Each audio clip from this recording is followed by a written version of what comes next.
Hey everybody, it's Alex and Matt here at Powder7 World Headquarters, and we are chatting about some of our favorite 2023 skis and comparing some similar models to help kind of try and find some of the differences, because they aren't always super obvious sometimes. Going head to head with these. Head to head, Some popular comparisons for people shopping for skis. Yeah. So, we're in a narrower category today. This is the lower end of the all-mountain spectrum, maybe a wider front side ski. Two 88 waisted skis. This is the Nordica Enforcer 88 and then the Volkl Kendo 88. So the names have been around a while. They both are really popular skis that are pretty similar. They both have metal in the construction. They're both pretty strong and sturdy. They both ski fast really well. So a lot of similar customers might be looking for these two. So while they do ski really similarly, I think from our experience putting them back to back on snow, it gave us some takeaways. And so for me, one of the biggest things is with the Enforcer, the tips are a little bit softer than the Kendo. And overall, I find the Enforcer to be a little bit more friendly for exploring some nooks and crannies on the mountain, right? Like in an 88, you're probably not buying a ski to fully split your time 50-50 between back bowls and trees and then groomers. But you still do have enough waist width here to do a little bit of exploration. So with the 88 Enforcer, you find some soft snow, this taper, the tip rocker, both those things are really going to help you surf, smoothly link up your turns. The metal's then going to help you kind of blow through, cut up stuff. There's like a little tiny bit of tail rocker in both these models. It's almost negligible, but it is there. So that does allow you to release your tails, especially if you get in tight spots. But I think of the Enforcer 88 as especially for having two sheets of metal in it, it's a pretty accessible, aggressive 88 waisted ski. Mm-hmm. Whereas the Kendo, I think, and this kind of falls in line with the Volkl MO, right? What the mantra does.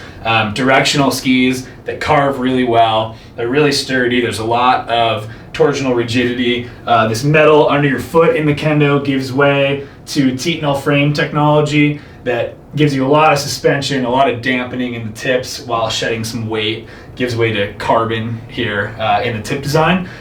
So you get really good suspension with the Kendo. You get really nicely linked carves if you stay kind of on those shovels. I think the Enforcer it's a little bit easier to make smooth turns, maybe if you're a little tired or you get a little bit backseat. The Kendo, I think, really wants you to be driving the ski forward in your boots and doing that whole thing. 3D radius side cut in the Kendo does make it a pretty accessible ski. It allows you to vary your turn shape and speeds and your style really easily. But does that jive with your experience, Alex? Yeah, I think you hit a lot of it on the head. I think one of the big things I've noticed with the Kendo, like you said, it wants you to be on the shovels, but you really get the most out of it when you're on the shovels. Totally. The Enforcer 88, you can have fun on it even if you kind of back off a little bit.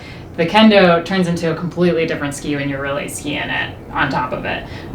The Enforcer 88 also has a lot of energy and pop to it. So I think if you are skiing a little bit more soft snow, the Enforcer 88 would be a good way to go. And if you're skiing a little bit more firm snow, you'll get a little bit more suspension out of the Kendo 88 too. Yeah, I think it's a little bit different field carving too. I think it's Enforcer makes a lot snappier, reboundy carves. Whereas Kendo still has camber under here, so it's got a lot of energy, but it just feels like a little bit more rigid and stout ski under your foot when you tip it on edge. Yeah, I would agree with that for sure.